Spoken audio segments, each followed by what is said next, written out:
Cái sự đấy bằng bằng ngày nắng mà design tỏ tiết tả trên tờ bộ cho thành file hơi giờ bị thành nhiều chẳng file mà giờ chỉ style phần này giờ phần này sẽ resolution bay rồi nè hỏi cho create làm bàiประกาศกระดาษในเยี่ยงมุ้ย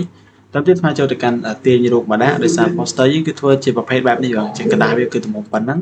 พอตอนมาเทียบยังเตียนรูปมาได้มาเลยมาเตียนรูปมาได้โอเคจีรูปปันนะ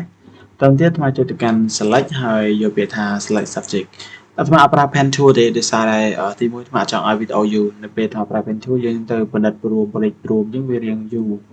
โซมาสมอดทวนจังไอ้ตอมเทียมาลังบริกเมื่อวิทาในประเดี๋ยวกัดจังเวียนนักไหลน้ำมุ้ยได้เวียสะอาดจังถ้าใครจะนักลงได้เนี่ยบอกเนี่ยเวียเมียนจอบเบกราวเนี่ยจังยังปราบแพนทูมาโครงการในใครยังไอปราบแพนทูกับบ้านเบอร์เซนต์บอกปราบแพนทูได้บอกไอโจทย์กันอันนี้สไลด์นี้เฮาsorry เวทมาสมในสไลด์เฮาโยปิทาpolygonal chẳng mới dùng một cạnh với các bạn này để chơi polygonal bạn này ok ok ក្នុងបែបនេះហើយនៅក្នុងនេះបងយកទី2មកដើម្បី add new select នៅពេលនេះគឺបើសិនជាបងយកអានេះបង select បានតែមួយឯងដោយសារតែវាគឺជា single select ចឹងវា add បានតែមួយដល់ពេលនេះ add select មានថាយើង add time ដល់ពេលនេះគឺជា subtract មានន័យថាយើងដកវិញហើយអានេះគឺជា intersect វា intersect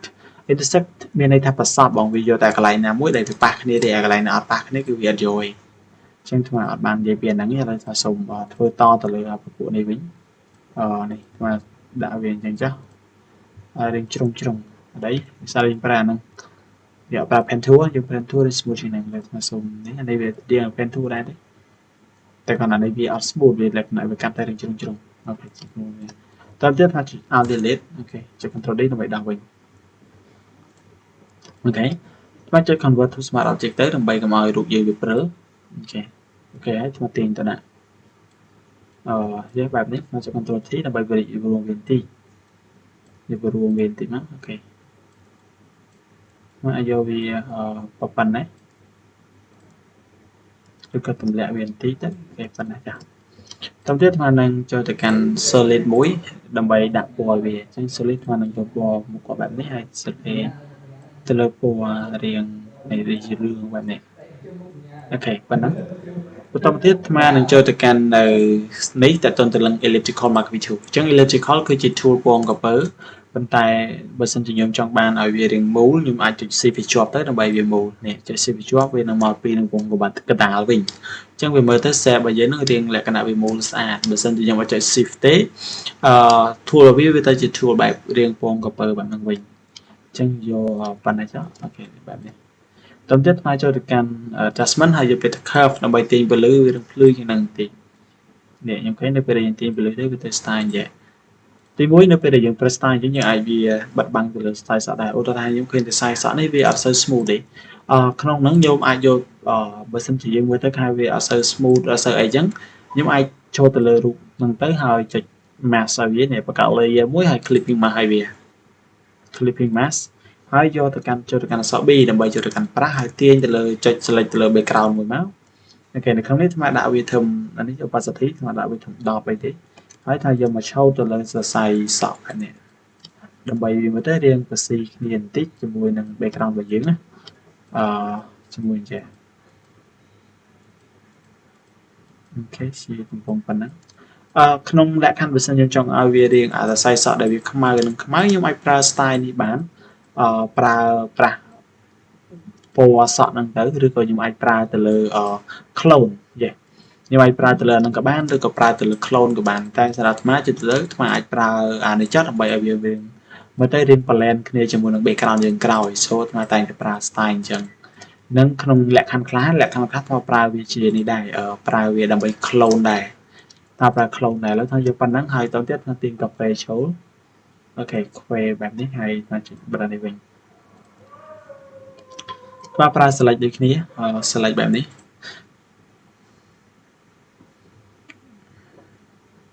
អូខេបែបនេះចាំថាចុច mask ឲ្យវាហើយចុច convert to smart object អញ្ចឹងនៅក្នុងភាគច្រើន Photoshop ឥឡូវវាតកតងទៅនឹងការ select ហ្នឹងវាស្គាល់ subject បានច្រើនអញ្ចឹងវាអាស្រ័យទៅលើការកំណត់ setting របស់ខ្ញុំដែរតកតងទៅនឹងការកំណត់ setting ទៅលើរូបភាពគឺ đầm bày về cắt từ bản xãแบบnâng toàn cho được bạn nhớ đến từ vốn nhung cho thực hành edit hay cho việc thà preferences hay cho việc thà image processing នៅពេលដែលខ្ញុំចូលទៅកាន់ image processing នៅក្នុងនេះខ្ញុំឃើញតើតងទៅនឹង select subject and remove background អញ្ចឹងនៅក្នុងហ្នឹងបើសិនជាខ្ញុំយកវាទៅជា device មានន័យថាវារៀងលឿនដូចគ្នាដែររៀងយឺតជាងអា cloud បន្តិចតែនៅពេលលទ្ធផលរបស់វាពេលខ្លះកាត់អត់សូវស្អាតទេអញ្ចឹងបើសិនខ្ញុំចង់ឲ្យវាកាត់ស្គាល់ object បានច្រើនខ្ញុំអាចដូរពី device ហ្នឹងទៅចូល cloud វិញអញ្ចឹងទៅពេលដែលខ្ញុំកាត់ទៅវាស្គាល់ជាមួយ object យើងបានច្រើន ចឹងតទៅទៀតអាត្មានឹងប្រើ style បែបនេះគឺនៅក្នុងនេះយើងចង់ដឹងថាតើដៃរបស់យើងនឹងវាមិននេះវាកាន់កែវយើងធម្មតាអញ្ចឹងយើងត្រូវព្រមួមកែវហ្នឹងហើយចាំយក select បើសិនជាខ្ញុំបិទកែវនេះចេញហើយ select យកតែម្ដងពេលខ្លះយើងអាចនឹងបាត់កែវវានេះបាត់ទំហំកែវដោយសារទំហំកែវនេះរៀងមើលទៅរៀងគួរសមដែរពេលយើងដាក់ខ្ញុំអាចបរិចវារៀងតូចបន្តិចទៅក៏បានដែរចង់ឲ្យវាតូចក៏បានដែរប៉ុណ្ណាចោលកុំឲ្យវាតូចពេកតែសូមយកវាប៉ុណ្ណឹង នេះអញ្ចឹងនៅពេលដែលយើងកាត់ខ្ញុំឃើញថាឥឡូវខ្ញុំសុំទិញឡើងលឿនតិចឲ្យវារៀងមានចន្លោះដៃខ្លះអូខេប៉ុណ្ណេះនេះខ្ញុំឃើញថានៅពេលនេះដៃនឹងវាកែវវាកាន់ដល់ធំនេះធំនេះអញ្ចឹងនៅពេលដែលខ្ញុំបិទអានេះចេញខ្ញុំដឹងថាកែវវាកាន់ដល់ខ្ញុំខ្លះអាចកាត់ធំនេះអញ្ចឹងទៅវានៅសល់ដល់ពេលនៅសល់អាចនៅហោះអញ្ចឹងវិធីល្អខ្ញុំអាចសេរីទៅលើកែវនោះទៅ select subject បែបនេះបន្ថយ opacity វាសិនដើម្បីយើងមើលធ្លុះទៅលើ background ខាងក្រោយហើយយកកាន់ pen tool វិញ ដើម្បីកាត់វាអញ្ចឹងថាប្រើ pen tool ដើម្បីកាត់ឥឡូវខ្ញុំសូមប្រើ style តិច pen tool នេះអូខេប្រហែលជារៀងយូរបន្តិចវីដេអូហ្នឹងសារប្រើ pen tool អញ្ចឹងថាប្រើដោយសារចង់ប្រើ pen tool ដោយសារវាយូរបាននៅសេរីនៅអីវាទេអញ្ចឹងទៅវារៀងយូរ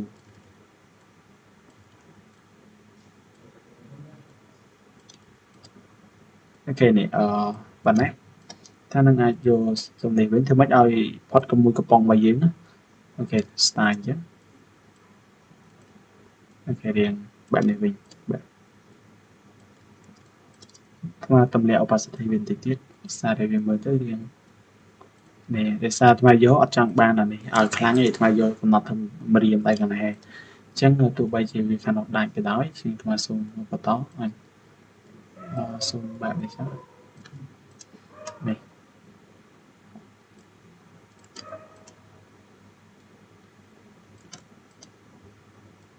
នេះអញ្ចឹងដោយសារវាផុតហើយថានឹងយកខាងនេះវិញអញ្ចឹងយកមកត្រឹមមកផុតអីបើយើងនេះមិនថាតឡើងវិញខ្ញុំសូមតម្លាក់វាវិញនេះ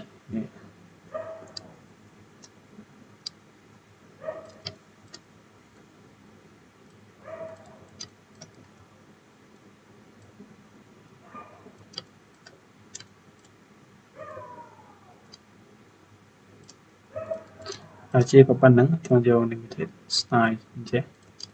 អូខេ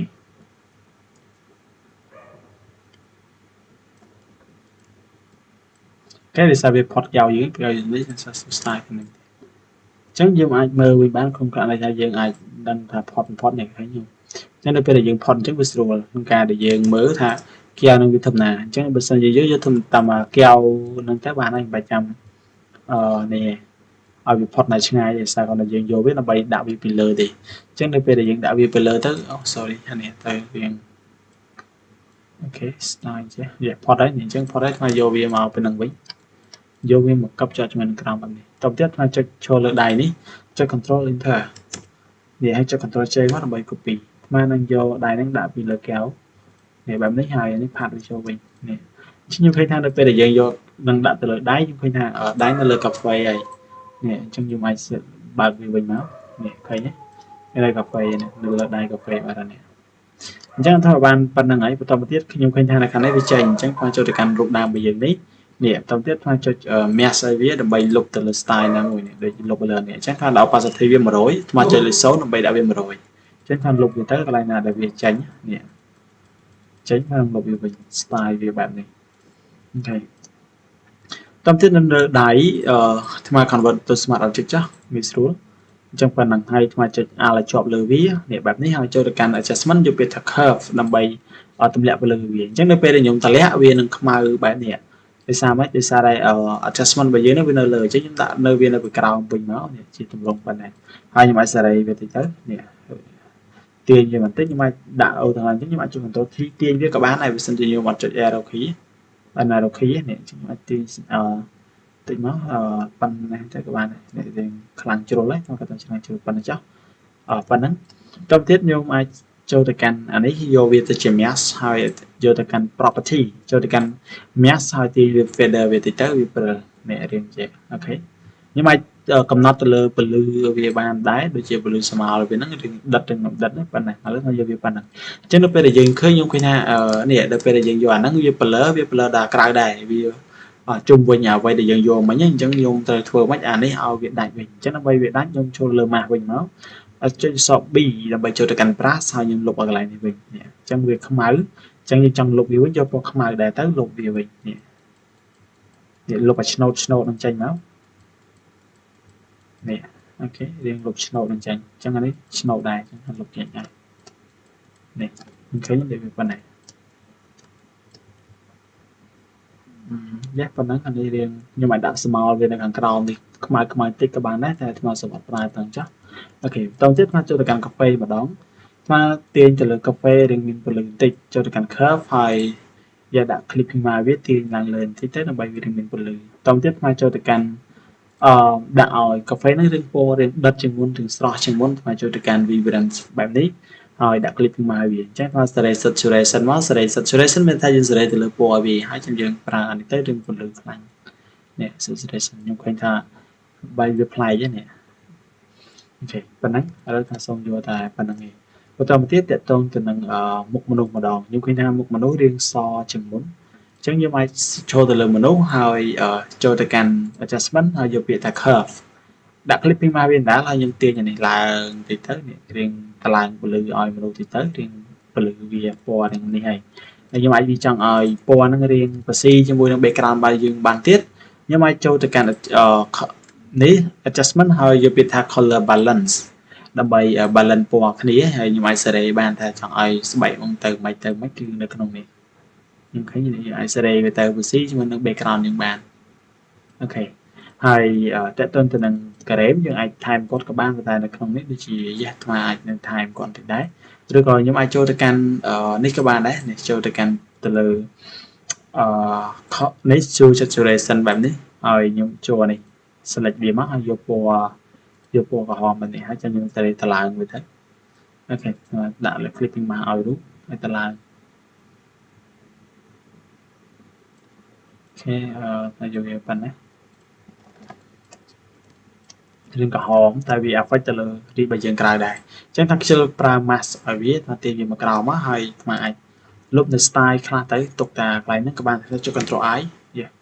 ហើយដើម្បី invert mask ហើយក្នុងមាត់នេះស្មើនឹងសេរីវាមកវិញដែលយក5គូអញ្ចឹងថាយកអានេះទៅជាពណ៌សវិញដើម្បីបង្ហាញអញ្ចឹងថាយកទៅជាពណ៌សហើយគូតាមមាត់គាត់ទៅទីមកអូខេនេះគេរៀងគូអញ្ចឹងអាយ៉ារៀងគូអត់សូវស្អាតខ្ញុំអាចទៅយកនេះដល់100យកធំ10ឬក៏20អញ្ចឹងទៅយកបន្តិចអញ្ចឹងយើងសិតគូច្រើនដងកុំគូម្ដងវាស្អាតវាពេលខ្លះយើងគូស្អាតទៅវាបតាអញ្ចឹងខ្ញុំអាចគូយកវាតិចដើម្បីគូវាច្រើនដងផាត់វាច្រើនដងដើម្បីមើលទៅរៀងប្រស៊ីជាមួយសិនយ៉ាងឥឡូវសូមយកទៅប៉ុណ្្នឹងនេះអូខេប៉ុណ្ណេះបើសិនយើងគិតថាវាខ្លាំងពេកខ្ញុំអាចបន្ថយវាបានក្នុងនេះថយ saturation ទៅអូខេបែបនេះនៅពេលដែលអាធ្វើវា affect ដែរនេះខ្ញុំឃើញថាវា affect ទៅលើនេះដែរវេទមកសុំនេះ affect ទៅលើនេះនេះអត់អីទេអញ្ចឹងខ្ញុំឃើញថាវា affect មួយគឺ affect ទៅលើដៃរបស់យើងនេះដៃនេះខ្ញុំឃើញថាវា affect អញ្ចឹងវា affect ដោយសារតែ color របស់យើងកែហើយពណ៌នេះយើងអត់កែសូនៅពេលដែលយើងធ្វើទៅវា affect ទៅលើ style នឹងតែមួយនេះក្នុងយើងមកយក color balance ដាក់វាទៅវា affect ទៅលើ style តែមួយលើមកបិទអា color balance បិទអីចេញអស់សិន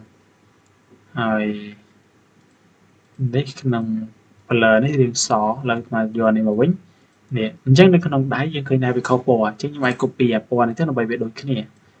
នេះ clipping មកឲ្យវាចូលទៅឃើញថាពណ៌ហ្នឹងវាដូចគ្នាសិនជាយើងប្រើខុសពណ៌វាអាដៃហ្នឹងវានៅតែខុសពណ៌ដែរទេនេះអញ្ចឹងនៅក្នុងហ្នឹងដើម្បីវិធីល្អខ្ញុំអាចដាក់ជា group មួយសិនទៅនេះដាក់ group ថា girl អូខេgirl ហើយនៅខាងនេះអាត្មានឹងដាក់វាមួយទៀតដាក់វាថាគឺជា drink okហើយនេះគឺជាគឺដូចគ្នាដាក់ថា hand ចុះឬក៏ finger ទៀតប៉ុណ្ណឹងអញ្ចឹងយើងអាចនៅក្នុងនេះយើងឃើញថាមនុស្សនឹង background វាដូចនឹងដៃវាតែមួយទេអញ្ចឹងខ្ញុំអាចដាក់ពណ៌ដូចគ្នាមកលើយក orange អញ្ចឹង finger នេះក៏ orange ដែរអញ្ចឹង drink ថាយកវាពណ៌នឹង copy copy page មនុស្សអញ្ចឹងថាយកទៅ yellow ចុះដើម្បីជាការសម្គាល់ខ្លួនឯងអញ្ចឹងទៀតគឺ background អញ្ចឹង background ថាចុចនេះដែរដាក់ថា bg bg ថ្មដូរពណ៌វាដាក់ដូចមនុស្សទេហើយដាក់ទៅជា red អីចឹងចុះអូខេប៉ុណ្ណេះដើម្បីសម្គាល់ខ្លួនឯងបន្តទៀតថ្មទាញទៅលើ logo មកនេះគឺជា logo ហើយថ្មទាញវាចូលនៅក្នុងដាក់វានៅខាងអាវលើអាវមនុស្សអូខេបែបនេះបន្តទៀតខ្ញុំឃើញថាអាវថ្មប្រើពណ៌សlogo ថ្មប្រើពណ៌សខ្ញុំឃើញនេះថ្មប្រើជាលក្ខណៈពណ៌សអញ្ចឹងថ្មនឹងធ្វើវាពណ៌សអញ្ចឹងនៅក្នុងការប្រើឲ្យវាទៅជាពណ៌សខ្ញុំអាចចុច control អក្សរ U បាននេះដើម្បីចូលទៅ hue and saturation ហើយខ្ញុំអាចទាញអានេះឡើងខ្ពស់ទៅវាសហើយក្នុងលក្ខខណ្ឌបែបនេះខ្ញុំអាចធ្វើអញ្ចឹងបានបើសិនជាខ្ញុំអត់ចង់អញ្ចឹងឯងខ្ញុំខ្លះគាត់អាចធ្វើ double click ទៅលើវាហើយយកពាក្យថា color overlay ហើយដាក់ជាពណ៌សទៅវាសដូចគ្នាអញ្ចឹងខ្ញុំវិធីនេះខ្ញុំអាចធ្វើមួយណាក៏បានដែរស្មើមិនថាអីទេហើយមួយទៀតស្មើនឹងដាក់អក្សរទៅលើខាងក្រោយនេះជាមនុស្សរបស់យើងស្មើដាក់វាថា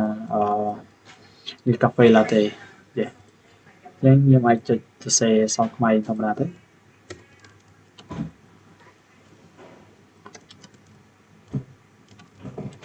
អូខេ cafe latte តទៅទៀតស្មើនឹងដាក់ជា font ទៀតជាភាសាអង់គ្លេសយើងដាក់ថាសុំបើសិនដាក់អីគេ ice latte yes say I yes latte ប៉ុណ្ណឹងតទៅទៀតខ្ញុំឃើញថានៅក្នុងបាអាត្មានេះអាត្មាប្រើអក្សរធំទាំងអស់ប៉ុន្តែនៅក្នុងនេះគឺអក្សរតូចអញ្ចឹងអាត្មាចូលទៅកាន់ property អូខេចូលលើអក្សរហ្នឹងចូលទៅកាន់ property នេះខ្ញុំ click លើនេះមកគឺអក្សរទាំងអស់វាទៅជាធំទាំងអស់នេះបែបនេះនេះហើយអាត្មាសេរី